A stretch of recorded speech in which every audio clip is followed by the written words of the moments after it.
You don't belong here. I'm here to work, sir. Then look the part. Still pretending you belong? I'm finishing my work. This isn't right. Marcus, son, stand up for me. Dad? Oh, God. Who let this guy in here? Grant Whitaker said it without looking up from his phone. The marble lobby of Ellison and Reed went quiet. Not fully quiet. Not at first.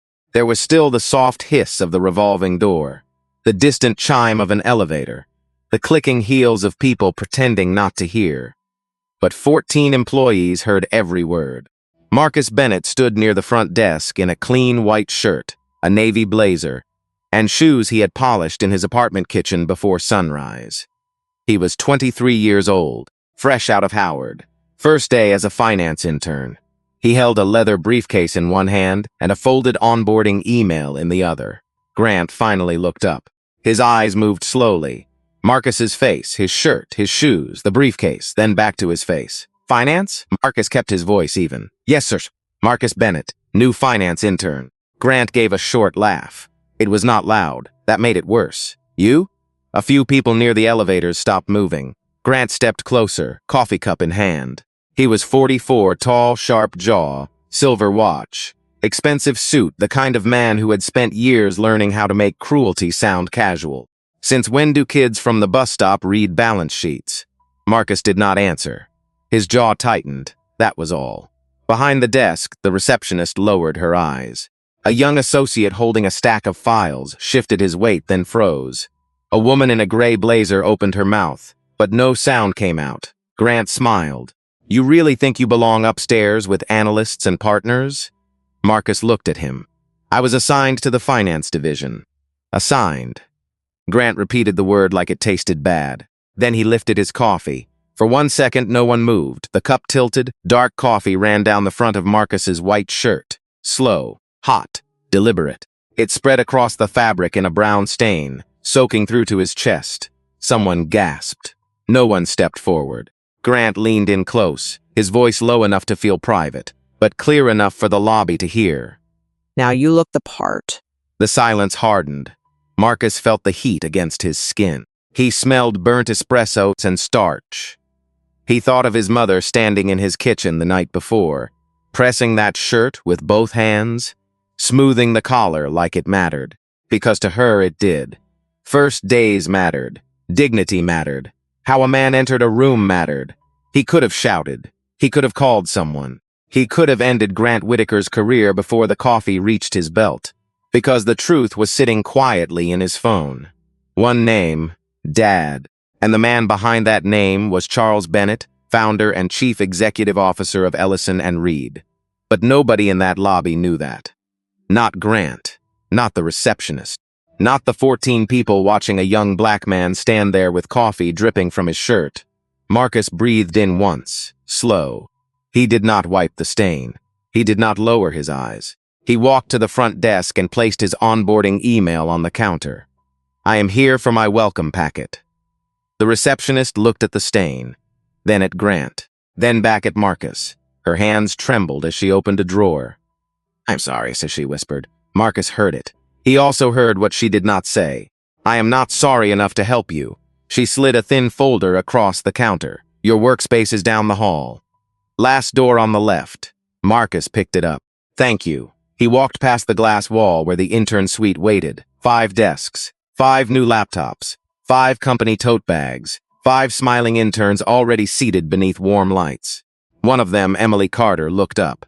She saw the coffee stain. She saw the folder in his hand. Her face changed. Shame flickered there for half a second. Then she looked away. Marcus kept walking. The last door on the left was not an office. It was a storage room. No window, no desk, no welcome kit.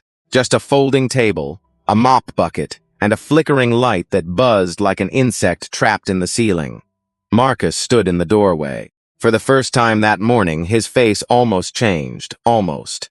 Then he stepped inside, set down his briefcase, opened his old laptop, and sat beneath the broken light. The coffee was still drying on his shirt. The building had already decided what he was. Marcus Bennett was about to show them how wrong they were. The storage room smelled like paper dust and old cleaning solution. Marcus sat very still for a moment, both hands resting beside the laptop. The folding table shook whenever the air conditioner kicked on behind the wall. Above him, the fluorescent light blinked once, then settled into a thin electric buzz. He looked down at his shirt. The stain had spread across his chest like a bruise. For a second, he saw his mother's hands again. Warm brown hands smoothing cotton, pressing the sleeves, telling him not to let anybody make him feel small in a room he had earned the right to enter. He swallowed hard. Then he opened his laptop. It was an old ThinkPad he had bought from a classmate at Howard for $200. The left hinge was loose. The battery gave him trouble if he forgot the charger. But Marcus trusted it. It had carried him through late nights, scholarship essays, finance models, and the kind of pressure that never showed up on a transcript. He clicked into the guest Wi-Fi. No one had given him a company login. No one had shown him the bathroom. No one had asked if the coffee had burned him. So he worked with what he had. He pulled up Ellison and Reed's public filings, quarterly reports, revenue by division, client churn, operating margin. He opened a blank spreadsheet and started building, cell by cell, line by line. The numbers did what numbers always did for Marcus. They told the truth. They did not care about the color of his skin. They did not care about Grant Whitaker's watch, or the receptionist's silence, or the 5 clean laptops behind the glass wall. Numbers only asked one thing. Can you read me? Marcus could. By late morning, the storage room had turned cold. His coffee-stained shirt clung stiffly to his skin. Outside the door, footsteps passed, then faded. Laughter rolled down the hall from the intern suite. At noon, 5 interns walked by on their way to lunch. Marcus heard them before he saw them. Light voices, easy voices.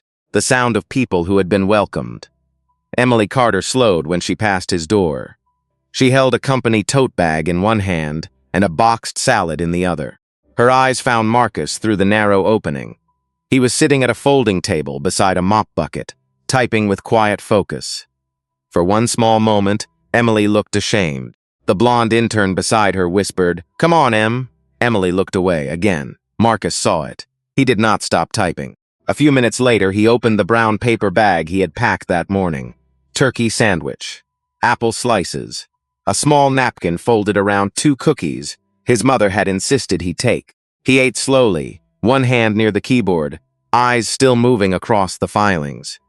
On his first day at the company his father had built, Marcus ate lunch alone in a storage room. That fact moved through him slowly. Not like anger. Anger would have been easier. This was heavier, older, a familiar weight carried by people who had spent their lives proving they belonged in places that kept changing the entrance. At 12:30, his phone buzzed. The screen lit up. Dad. Marcus stared at the name. Then he picked it up. Made it in? Marcus's face changed, just a little. The hard line around his mouth softened. He typed back, "Made it in. First day is busy. Love you, Dad." The reply came almost immediately. "Proud of you, son. Make them see you." Marcus held the phone in his hand longer than he meant to. He could call. One call. Charles Bennett would answer on the first or second ring, maybe from a car leaving the airport, maybe from some boardroom in London.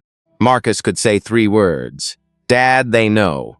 And the whole floor would shake before sunset. Grant Whitaker would stop smiling. The receptionist would remember how to make eye contact. Emily Carter would remember that silence has a cost. But Marcus locked the phone and placed it face down. Not yet. He went back to work. By 2 in the afternoon, his spreadsheet had become something sharper. A 12-page draft, clean charts, margin trends. A retention problem in the Midwest Division nobody had mentioned in the last quarterly call. 3 recommendations that were practical, measurable, and hard to ignore. Down the hall, Troy Miller leaned into Grant Whitaker's office, with a grin that did not reach his eyes. "He is still here," Troy said. Grant did not look. "Who? The intern? Bennett, coffee shirt." Grant's fingers stopped over his keyboard. Troy lowered his voice, enjoying the news. "He is in the storage room on his own laptop. Looks like he is building some kind of report. SEC filings, revenue numbers, all that." Grant slowly leaned back in his chair.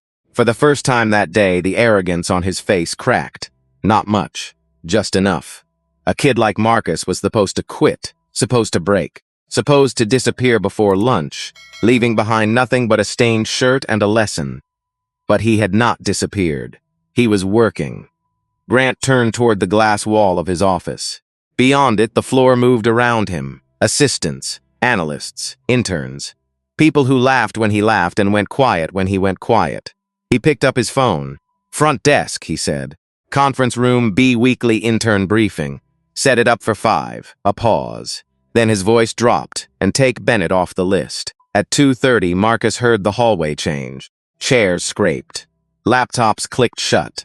Voices gathered outside the storage room, bright and careless, like people stepping into a place built for them. Through the narrow crack in the door, he saw the 5 interns walking toward conference room B, with notebooks under their arms and company badges clipped neatly to their jackets. Emily Carter was the last one. She moved slower than the others. Her eyes flicked toward Marcus's door. He was standing now, one hand on the edge of the folding table, the other holding the thin folder the receptionist had given him. His blazer still carried the faint smell of coffee. His shirt had dried stiff against his skin. Emily saw him. She knew. Marcus opened the door. "Is that the intern briefing?" His voice was calm, almost too calm. Emily stopped. The others kept walking. From inside conference room B came Grant Whitaker's voice, polished and warm. The voice he used when he wanted people to admire him. "Come on in, folks. Best hour of your week right here." Emily looked toward the room. 5 chairs had been set around the table. 5 bottles of water. 5 printed packets. 5 name cards. "None," said Marcus Bennett. Her throat moved as if she were about to speak. Then Troy Miller appeared in the doorway, smiling. "Emily, we are waiting." That was all he said, but it was enough. Emily looked back at Marcus. Shame crossed her face again, quicker this time, smaller. Then she lowered her eyes and walked past him. Marcus stood there for 4 seconds. 1, 2, 3, 4. Inside the room, Grant glanced up and saw him. He did not wave. He did not explain. He turned back to the whiteboard as if Marcus were a reflection in the glass. Marcus returned to the storage room and closed the door. Not hard, quietly. That quiet was worse. He sat down, opened the company intern handbook from the folder, and read. Page by page. The paper was cheap and thin, the kind of paper companies used when they wanted rules to exist but not matter. On page 4, he found it. All interns shall attend weekly team briefings regardless of assigned division, reporting manager, or seniority. Marcus took a photo. Then another. He opened a new folder on his laptop and named it Records. Into it went the handbook photo. Then a picture of the storage room, the folding table, the mop bucket, the dead vent, the fluorescent light caught mid-flicker. Then he opened the camera on his phone, held it up, and took one photo of himself. White shirt, brown stain, face steady, timestamp visible. He looked at the image for a long moment. This was not revenge that mattered to him. Revenge was hot, messy, hungry. This was evidence. And evidence had a different weight. It did not scream, it waited. By 5 in the afternoon, Marcus finished his report. 12 pages, clean charts. A retention gap in the Midwest accounts. Unusual operating pressure in 2 regional teams. A recommendation to consolidate vendor contracts before the next quarter. He read it twice. Then he wrote the email. Mr. Whitaker, please find attached my preliminary review of the most recent public filings. Since I have not yet received a formal assignment, I used available materials to begin learning the firm's financial structure. I welcome feedback. Respectfully, Marcus Bennett Finance Internee attached the PDF. His finger hovered over send. For a moment, the storage room seemed to hold its breath. Then he clicked. At 5:09, Grant opened it. He expected nonsense.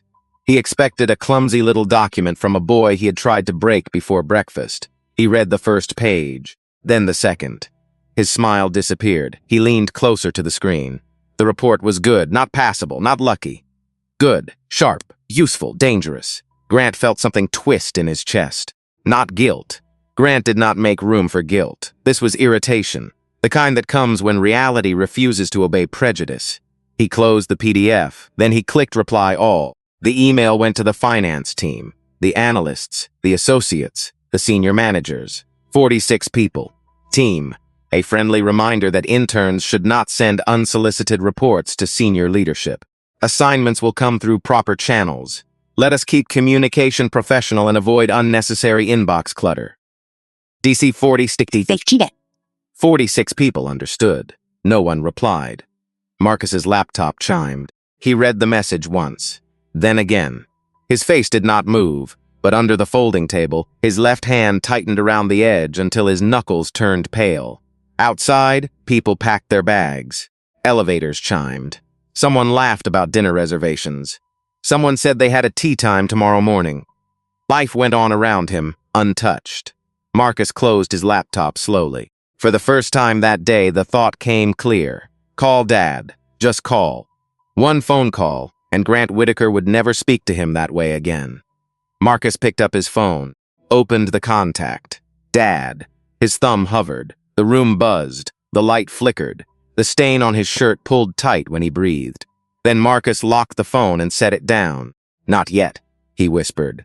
And in Grant Whitaker's glass office down the hall, a powerful man smiled at his own cruelty, unaware that the young man in the storage room had just begun building the case that would bury him. By the next morning, Marcus had washed the stained shirt in his apartment sink until his fingers went numb.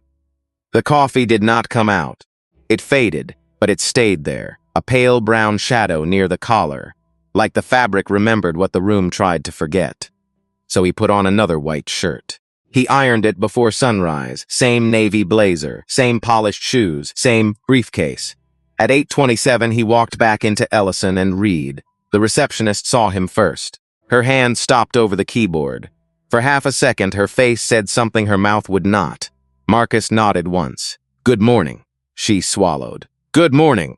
That was all. Upstairs, Grant Whitaker was already performing. 3 executives from a national retail client were visiting the floor. Grant loved mornings like this. He loved the polished glass, the fresh flowers near reception, the way junior employees straightened when he passed. He loved being watched while pretending not to notice. He moved through the office with a wide smile and a louder voice than usual. This is where we keep the real firepower, he told the clients, gesturing toward the analysts. Best team on the East Coast. Troy Miller walked half a step behind him, nodding at everything. Marcus stood near the coffee station, filling a paper cup with water. He kept his shoulders relaxed. He had learned early that men like Grant looked for reactions the way dogs looked for scent. So Marcus gave him nothing. Grant turned the corner and saw him. The smile stayed. The eyes changed. It happened fast, but Marcus caught it. The tiny spark of opportunity. The decision forming before the words. Well, look at that, Grant said, loud enough for everyone nearby. Perfect timing. The client slowed. A few associates at nearby desks stopped typing. Marcus lowered the water cup. Mr. Whitaker. Grant stepped closer, still smiling for the room. I need you to run downstairs, pick up my dry cleaning from the concierge desk, then swing by Marino's on 5th. Lunch order under Whitaker. Make it quick. Marcus held his gaze. I am assigned to finance. I am happy to help with any work related to the internship. The air tightened. Troy gave a small laugh under his breath. Grant turned to the clients, spreading his hands like a man sharing a harmless joke. You hear that? 2 days in, and he is already explaining his job to me. One client smiled politely. Another looked at the floor. The oldest one, a woman with silver hair and a green scarf, did not smile at all. Grant moved closer. His voice dropped, but not enough. Everyone still heard. Let me make this simple for you, Bennett. I decide what work means here. I decide where you sit. I decide what you learn. And if I tell you to carry lunch, you carry lunch. Marcus did not move. Grant reached for a steaming cup on the counter. Fresh coffee, black, hot. The hallway went still. For one terrible second, people thought he might pour it again. He did not. That would have been too obvious in front of clients. Instead, he took Marcus's hand and forced the cup into it, closing Marcus's fingers around the cardboard sleeve one by one, as if teaching a child. Today, your assignment is to hold my coffee and keep your mouth shut. Think you can manage that? Troy laughed. Short, sharp, ugly. Across the hallway, Linda Brooks stopped walking. She was 39, operations manager, 10 years in the company, 5 under Grant's shadow. She held a stack of onboarding forms against her chest. Her knuckles tightened around the paper until it bent. She had seen this before, not these exact words, not this exact young man, but the same posture, the same trap, the same room full of adults waiting for someone else to do the right thing. Marcus looked down at the coffee in his hand. Steam curled between his fingers. The cup trembled once. Not from fear, from heat. He set it down on the counter, slowly, carefully. He did not spill a drop. Then he looked at Grant. No words. That silence hit harder than an argument. Marcus turned and walked back down the hall toward the storage room. Behind him, Grant forced a laugh. Kids these days, he said. No initiative. The clients did not laugh. Linda watched Marcus disappear behind the storage room door. She looked at Grant, then at Troy, then at the welcome kit still sitting on the corner of her desk. The one she had meant to give Marcus yesterday. The one she had carried past his door twice and never delivered, because fear had dressed itself up as caution. Her throat tightened. She walked to her desk, picked up the kit, and carried it down the hall. At Marcus's door, she stopped. Her hand lifted to knock. It hovered there, then dropped. Linda set the welcome kit gently on the floor outside his door and walked away without a word. Inside, Marcus heard the soft sound of cardboard touching tile. He did not open the door. Not yet. He stared at his laptop screen while his right palm still burned from the coffee cup. Outside, Linda stood around the corner, breathing hard, ashamed of how little courage had cost her and how long she had refused to pay it. By 10:15, Marcus made the first decision that did not belong to Grant Whitaker. He closed his laptop, opened the storage room door, and found the welcome kit on the floor. It sat there like an apology, too frightened to knock. A canvas tote, a branded notebook, a pen, a company badge holder. The same things every other intern had received without asking. Marcus picked it up. For a moment, he looked down the empty hallway. Linda Brooks was gone. He did not smile. Not yet. But something in his chest shifted. Not forgiveness. Not even gratitude. Just recognition. Someone had seen him. Someone had been afraid. And someone had done one small thing anyway. He set the kit on the folding table, took his folder marked records, and walked to the elevator. The 12th floor was human resources. It smelled different down there. Softer. Carpet cleaner and coffee. Framed posters on the walls said things like respect starts. Here and every voice matters. Marcus noticed them as he passed. He wondered how many people had read those words while carrying stories no one wanted to hear. Victor Hayes' office sat at the end of the hall. Victor was 51, black, broad-shouldered, glasses low on his nose, a Howard Law diploma behind him, and a photo of 3 grandchildren on his desk. He had been in corporate HR for more than 20 years. He had learned how to listen with his face still, how to take notes slowly, how to survive powerful men by never standing directly in front of them unless he had to. His door was open. Marcus knocked anyway. Mr. Hayes? Victor looked up. Yes? My name is Marcus Bennett. I am a finance intern. I need to file a formal complaint. Victor's eyes changed. Not much. Just enough to show he understood the word formal had weight. Come in, Marcus. Close the door. Marcus sat across from him and opened the folder. He did not cry. He did not raise his voice. He did not perform pain for sympathy. He spoke like a young man reading facts into a record. The comment in the lobby. The coffee poured onto his shirt. The storage room. The missing laptop. The briefing he was excluded from. The handbook language. The reply all email. The dry cleaning demand. The coffee cup forced into his hand. Victor wrote it all down on a yellow legal pad. His pen moved carefully. His face stayed serious, but inside, something old and tired moved through him. He had heard versions of this before. Different names, different floors, same pattern. At one point, Marcus placed his phone on the desk and showed the photos. The stain, the room, the handbook, the email. Victor leaned forward, his jaw tightened. Marcus, he said quietly, I want you to know I hear you. What you are describing is serious. Thank you, sir. I will look into this. Give me 48 hours. I will follow up with you personally. Marcus held his eyes. Will this be entered as a formal complaint? Victor paused. It will be documented. That was not the same answer. Marcus knew it. So did Victor. Still, Marcus stood and extended his hand. Victor shook it with both of his. I am sorry this happened here, Marcus. Marcus nodded once. So am I. When the door closed, Victor did not move for a full minute. The legal pad lay open in front of him. Dates, witnesses, direct quotes, evidence. The kind of record that could force an investigation if it was handled correctly.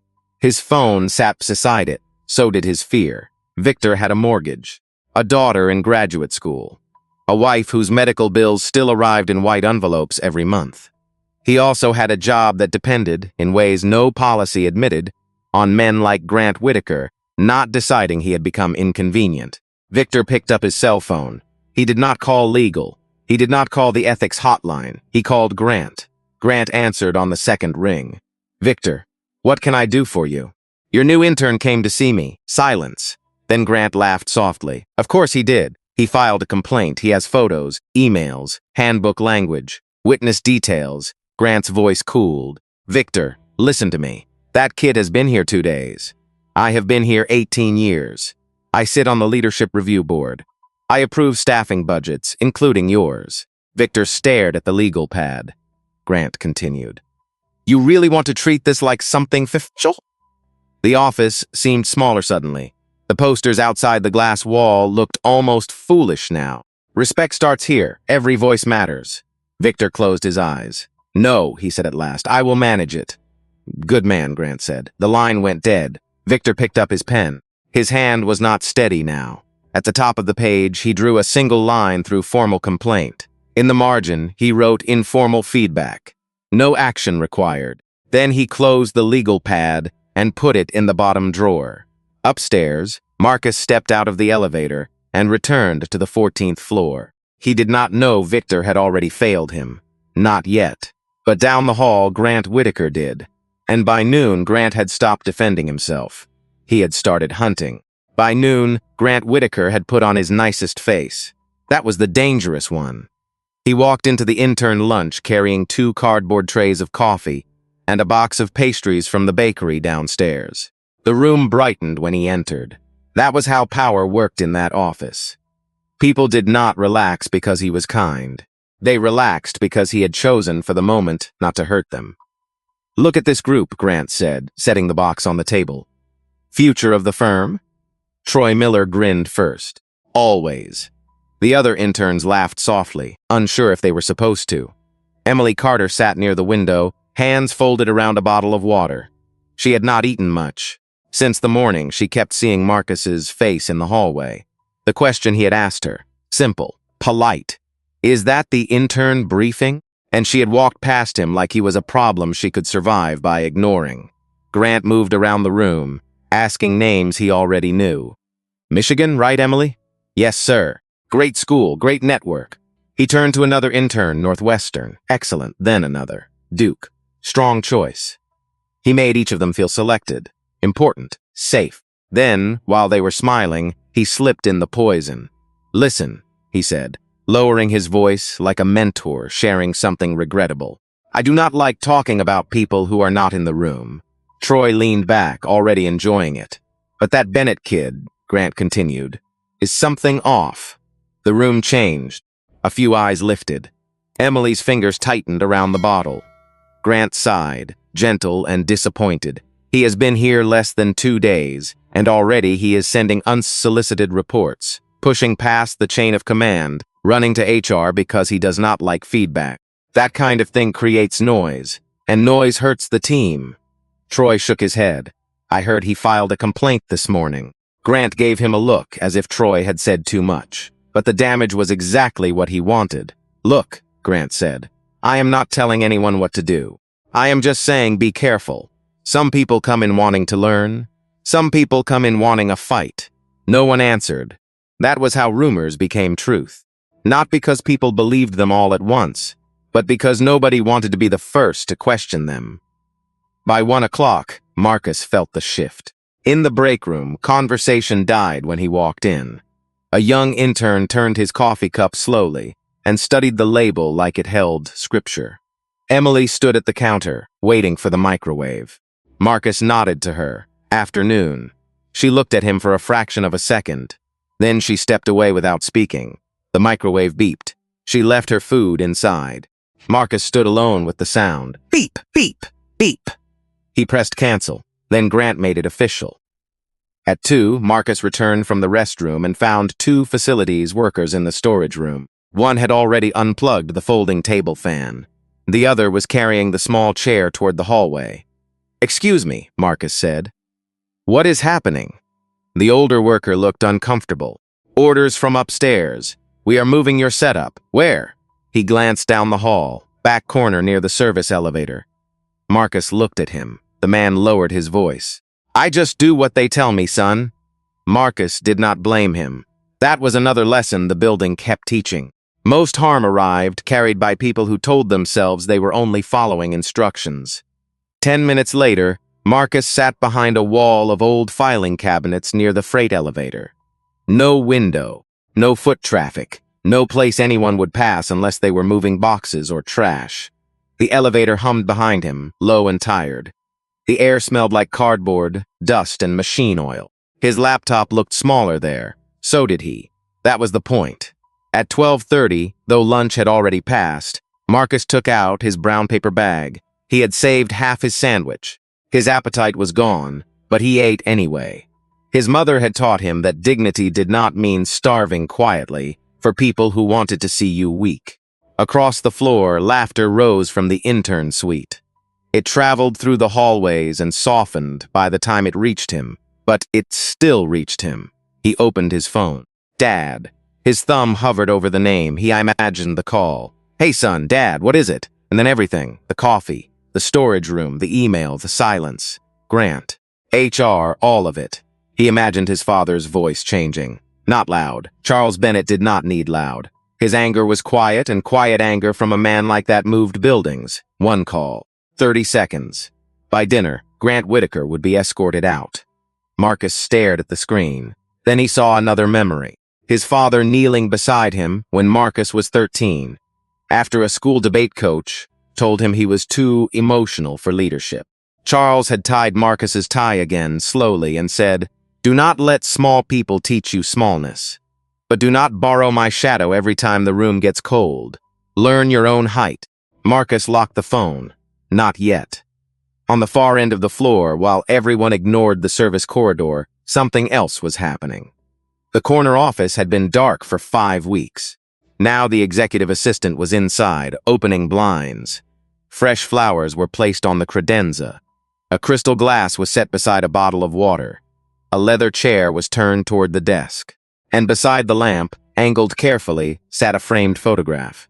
Charles Bennett, silver at the temples, one arm around a teenage Marcus in a Howard sweatshirt, both of them laughing. The nameplate on the door read Charles Bennett, founder and chief executive officer. And by late afternoon, that door would open. At 3:42, a black-towned car stopped outside Ellison and Reed. No email had warned the floor. No assistant had sent a calendar notice. No one had time to polish a story. Before the truth walked in wearing a charcoal suit and a calm expression, Charles Bennett stepped out slowly.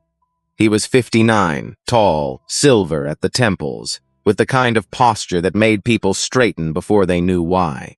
He had built Ellison and Reed from a rented office, a used conference table, and a promise to his mother that no one who worked under his name would ever be treated like furniture. He entered through the front doors without security beside him. The receptionist saw him and nearly stood too fast. "Mr. Bennett." Charles lifted one hand gently. "No announcement. I will find my way." Her mouth opened, then closed. The elevator doors slid shut behind him. By the time Charles reached the 14th floor, the air had changed. People sat up, screens switched, voices lowered.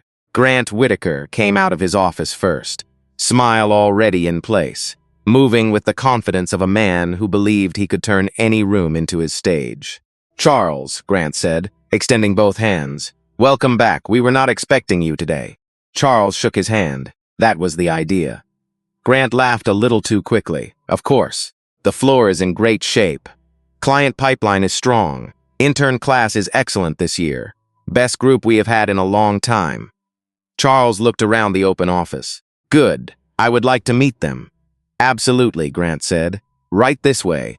He led Charles to the glass-walled intern suite, Where 5 young people stood so quickly, one chair nearly rolled backward into the wall. 5 laptops, 5 welcome kits, 5 neat name cards, 5 nervous smiles.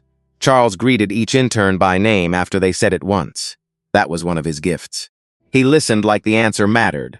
Emily Carter shook his hand with cold fingers. Michigan, he said. What made you choose finance? Emily blinked, surprised he had asked a real question. My grandmother ran a small grocery store in Ohio. I used to help her count the drawer after school. I guess numbers always felt like stories to me. Charles smiled. They are stories. They tell us where people have been careless and where they have been brave. Emily looked down. That word landed somewhere uncomfortable. Grant stood behind Charles, still smiling, but his shoulders had gone tight. Charles moved through the room, shook the last hand, then paused. He counted. 1, 2, 3, 4, 5. His eyes returned to Grant. I saw 6 names on the intake list. The room went quiet. Grant did not miss the beat, but he came close. The 6th is around here somewhere. Still getting oriented. New hire jitters, I think. Charles's expression stayed warm. What is his name? Marcus Bennett, Grant said, then cleared his throat. Bright kid. Just taking some time to adjust. Emily's face went pale. Charles turned his head slightly. Where is he? Grant's smile thinned. We had a temporary space issue. He is set up near the east corridor. I can bring him over later. The retail clients are still waiting in the West Lounge, and I know your schedule is tight. Charles looked at him. My schedule can wait. He stepped out of the intern suite. Grant followed, talking faster now.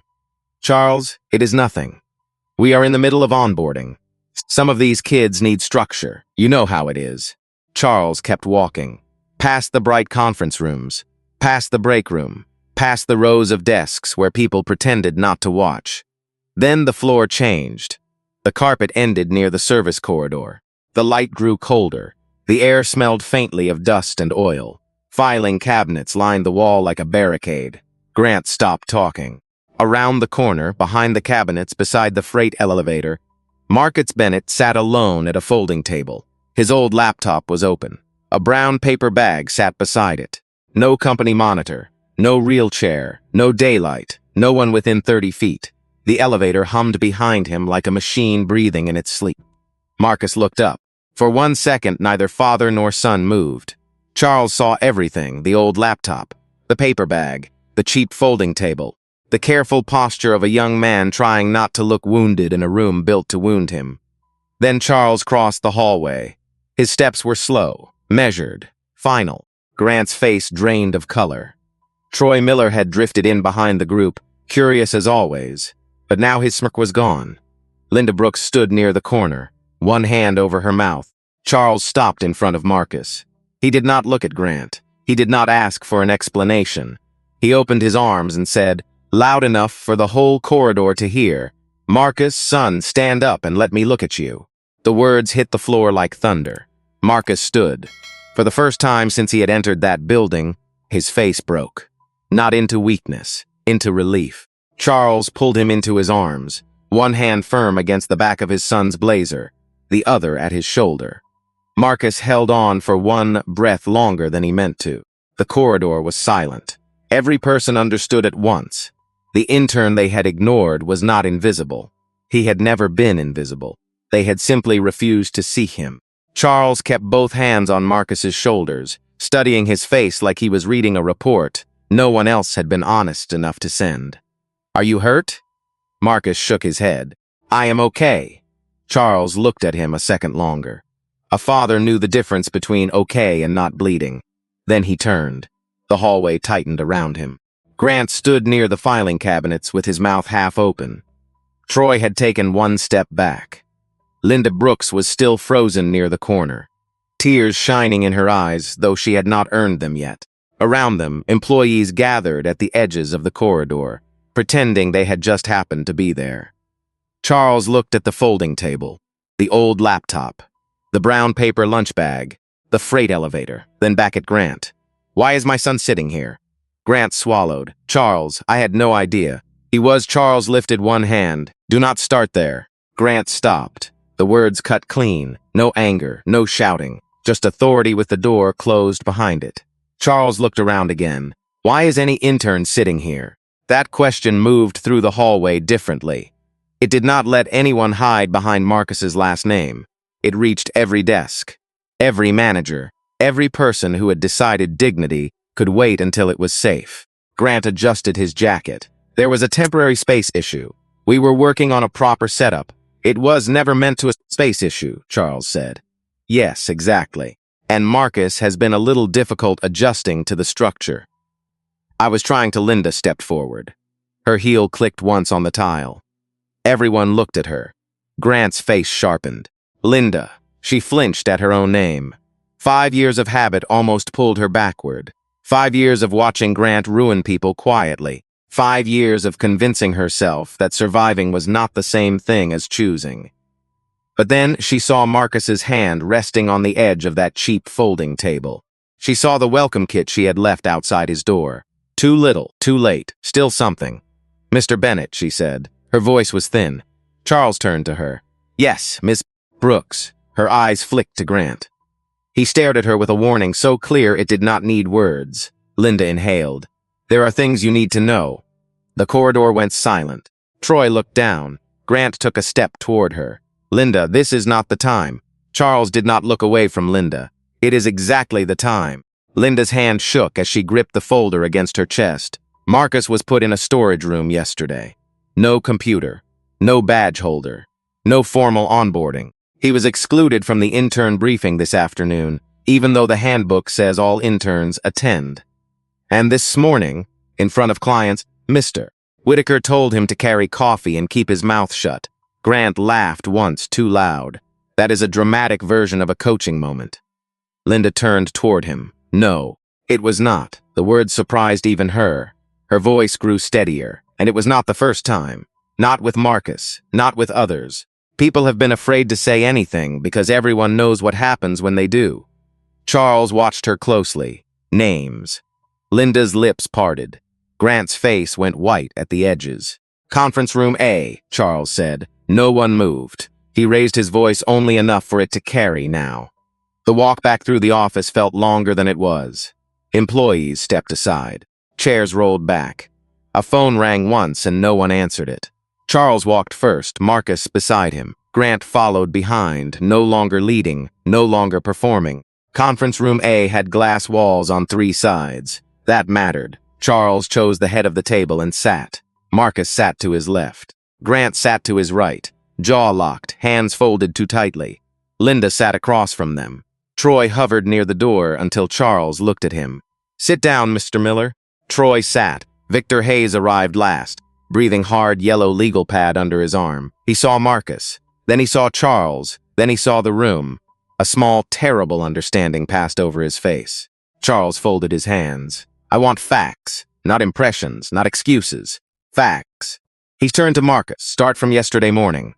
Marcus opened the folder marked records. The room saw the label. Grant saw it too. For the first time, real fear entered his eyes. Marcus spoke clearly. The lobby comment. The coffee on his shirt. The storage room. The missing equipment. The briefing exclusion. The reply all email. The demand for dry cleaning and lunch. The coffee cup forced into his hand. He did not decorate the pane. He placed it on the table, one fact at a time. Then he slid the photos forward. The stain, the mop bucket, the handbook, the email. The room did not breathe. Charles looked at Victor. Did my son file a complaint with HR? Victor looked down at the legal pad. His hands trembled. Yes, sir. And what did you do with it? Victor closed his eyes. Grant stared at him. Linda stared at the table. Marcus stared straight ahead. Victor opened the pad. The crossed out line was visible. I downgraded it, he said. I marked it as informal feedback. No action required. Charles's voice dropped. Why? Victor looked at Grant, then at Marcus. Because I was afraid, and because I chose my job over his dignity. The glass room held the silence like a verdict. Charles did not look away from Victor. That admission sat on the table heavier than the legal pads itself. Around the glass room, faces shifted. People outside the conference room leaned closer without meaning to. They could not hear everything, but they could see enough. They could see Victor's bowed head. They could see Grant's clenched jaw. They could see Marcus sitting straight, quiet, with a folder of proof in front of him. Charles turned to Linda. Miss Brooks, you said this was not the first time. Linda's eyes filled, but her voice held. No, sir, it was not. Grant snapped his head toward her. Linda, she flinched, then she kept going. 3 summers ago, there was an intern named Caleb Price. Black kid from North Carolina, A&T smart, quiet. Grant kept calling him scholarship boy in meetings. Caleb quit on day 4. No exit interview was done. Grant's face hardened. That is ridiculous. Linda did not stop. 2 years ago, Anita Reynolds filed a complaint after Grant told her she only got promoted because the firm needed diversity numbers. A week later, she was moved off her largest account. Within a month, she transferred to Chicago. Charles's hands folded tighter. Go on. Linda drew a shaky breath. Last year, Daniel Ortiz questioned a client allocation decision. Grant called him emotional in front of the team. Then Daniel was put on a performance improvement plan. He resigned before the quarter ended. Troy stared at the table. Emily stood outside the glass wall with the other interns. Her arms were wrapped around herself. Every name Linda said seemed to pull something out of the floor and place it in the open. Charles looked at Grant. Did these incidents happen? Grant leaned forward. Charles, with respect, this is becoming a pile-on. You know how offices work. People misinterpret pressure. I hold high standards. Some employees cannot handle direct feedback. Direct feedback, Charles said. His voice was soft. Grant took that as space. Exactly. I push people. That is why this department performs. That is why the client list grew under me. I have brought millions into this firm. Millions. And now we are letting a 2-day intern and a nervous operations manager rewrite my entire career? Linda's face tightened, but she did not look down this time. Charles turned to Troy. Mr. Miller. Troy looked up like a student caught cheating. Yes, sir. Were you present this morning when Mr. Whitaker put a coffee cup in Marcus's hand and told him to keep his mouth shut? Troy swallowed. I was nearby. That was not my question. Troy's knee bounced under the table. Yes. Did you laugh? Troy looked at Grant. Grant did not look back. Troy opened his mouth. No sound came. Charles nodded once. Your silence is an answer. He turned back to Grant. Grant was ready now. He had built his defense in his head. The loyal executive. The misunderstood leader. The revenue producer under attack by sensitivity and office politics. Charles, he said, lowering his voice. I respect you. I respect what you built. But you have been away for weeks. You do not know the day-to-day pressure here. Marcus did not tell you he showed up defensive. He did not tell you he sent reports above his level. He did not tell you he went to HR instead of learning the chain of command. Marcus spoke for the first time since Linda began. I went to HR after you poured coffee on me, excluded me from required training, and humiliated me in front of clients. The room froze. Grant turned toward him. You need to watch your tone. Charles stood, one movement. Every word after that landed clean. No, Grant, you need to watch yours. No one moved. Not inside the room. Not outside the glass. Charles looked through the walls at the floor beyond. Analysts, assistants, associates, interns, adults who had watched fear become policy. Then he looked back at Grant. I built this company on a very simple belief. Every person who walks through our doors deserves dignity before they earn profit. Not because of their title. Not because of their family. Not because anyone is watching. Because they are human beings. Grant's face had gone pale. Charles continued. You did not fail because Marcus is my son. You failed because you thought someone without power could be treated without dignity. Silence. That is the disease, Charles said. And it spreads when good people decide staying quiet is safer than doing right. Linda covered her mouth. Victor looked down. Emily began to cry silently outside the glass. Charles turned to Grant. Grant Whitaker, your employment with Ellison and Reed is terminated effective immediately. Security will escort you from the building. Legal will contact you regarding separation terms and non-retaliation obligations. Grant stood so fast his chair struck the wall. You cannot do this. Charles did not blink. I just did. Grant looked around the room, searching for someone, anyone, to object. No one did. For the first time in 18 years, Grant Whitaker stood in a room he did not control. Charles turned to Troy. You are placed on 90 days probation, effective today. Mandatory professional conduct and bias training. One more incident of retaliation, mockery, or witness intimidation, and you follow him out. Troy nodded, eyes fixed on the table. Yes, sir. Charles looked at Victor. Mr. Hayes, you will remain in your role conditionally. Every HR complaint from the past 3 years will be reviewed by an outside firm. You failed Marcus. You failed this company. Today, you told the truth. Do not make that the last honest thing you do here. Victor's voice cracked. Yes, sir. Then Charles looked at Linda. Ms. Brooks, fear is real. I know that. But so is responsibility. You spoke today. I am asking you to help build something safer than this. An ethics review committee. Independent reporting, real accountability. Will you lead it? Linda pressed both hands to the table. I will try. Charles's face softened. Trying is where courage starts. At the door, security arrived. Grant looked at Marcus then, really looked at him for the first time. Not as a joke. Not as a target. As the person who had survived him. Marcus held his gaze. He said nothing. Grant picked up his phone and walked out between 2 officers, smaller than he had ever looked. The elevator doors closed on Grant Whitaker without a sound. That was the part people remembered later. No shouting, no grand speech, no dramatic collapse. Just a man who had spent 18 years making other people feel small, standing between 2 security officers, staring at the floor as the doors slid shut. The 14th floor did not clap. It did not cheer. It stayed silent. Because shame, real shame, does not make noise at first. It settles. It finds every person who watched and did nothing. Emily Carter was the first to move. She stepped away from the intern suite, crossed the open floor, and stopped in front of Marcus. Her eyes were red. Her hands were shaking. I am sorry, she said. I saw what was happening, and I looked away. Marcus looked at her for a long moment. He could have made her suffer with one sentence. He did not. You are saying it now, he said. Emily nodded, and the tears finally fell. Across the room, Linda Brooks leaned against the glass wall and covered her face. Victor Hayes sat alone inside conference room A, staring at the legal pad he had used to betray a young man who had trusted him. Troy Miller walked back to his desk without lifting his head. The office had not been destroyed. That would have been easier. It had been exposed, and exposure is sometimes more painful than punishment. Charles Bennett stood near the conference room door and looked across the floor. He did not raise his voice. He did not need to. Everyone on this floor will receive written instructions before the end of the day. There will be no retaliation. There will be no whisper campaigns. There will be no punishment for anyone who comes forward with the truth.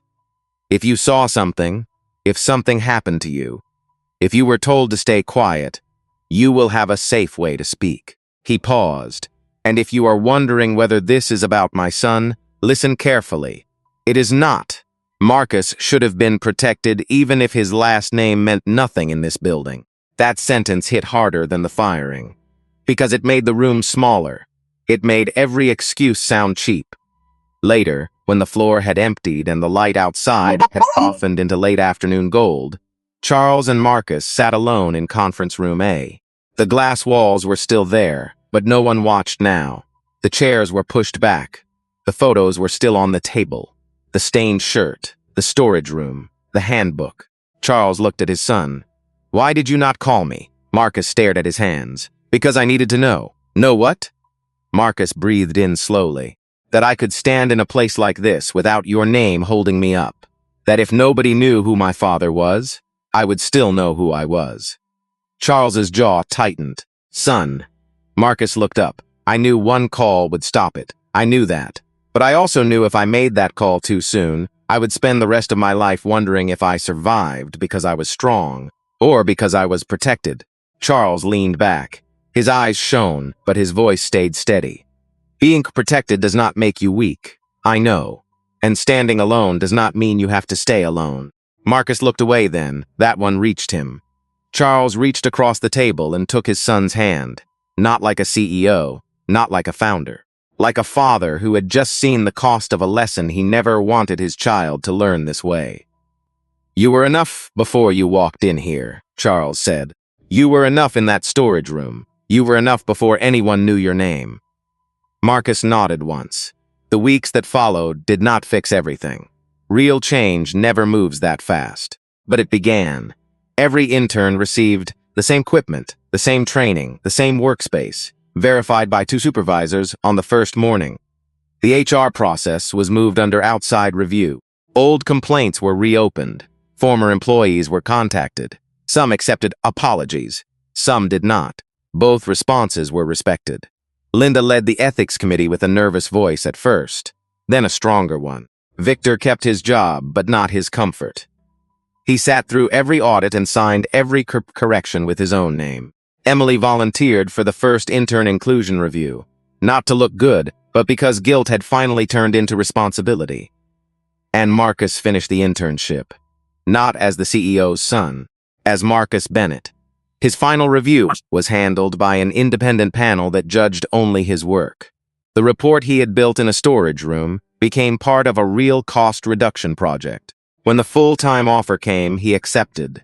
On his first official morning, Marcus stepped off the elevator wearing a clean white shirt. No stain, no hiding place. Linda stood by the coffee station and held out a cup. "Welcome back, Marcus." He took it, smiled softly, and said, "Thank you." The room heard him. This time the room saw him, and that is the part worth remembering. Grant did not lose everything because Marcus had power behind him. He lost it because he treated a human being like trash when he thought no one important was watching. So ask yourself this.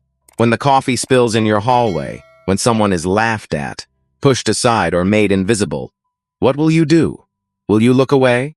Or will you be the one who finally steps forward? Tell me in the comments, and share this with someone who still believes dignity should never depend on a title.